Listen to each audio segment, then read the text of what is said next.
48 qof oo ku dhintay galbeedka Kenya ayaan warbixintan ku eegayaa balse daawade haddii aad soo booqatay boggeena hoggaanka wararka waxaan ka codsanayaa inaad na soo follow garay sidoo kaleetana muuqaalkan aad like garayso kaba sii wanaagsan haddii aad u share garay saaxiib adigoo kale waad ku mahadsan tahay la socodkaada.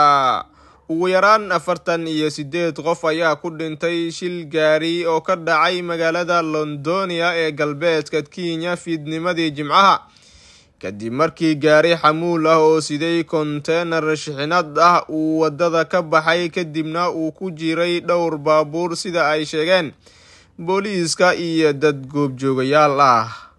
muuqaalo laga soo duubay shilkan oo ay baahiyeen warbaahinta maxalliga ah ayaa muujinayay burburka baabuurta iyo mootooyinka oo ay barbar socdeen basas yar iyo baabuur kuwa xamuulka oo burburay.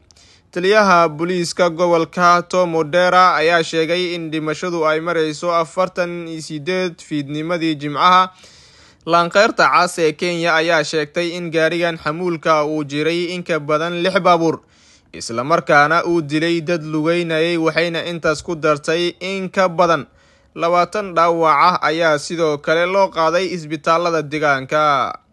dalku wuxuu la murugaysan yahay qoysaskii eheladooda ku waayay shil bahalnimo oo ka dhacay magaalada Londonia ayuu madaxweynaha Kenya William Ruto ku soo qoray bartiisa Twitter-ka.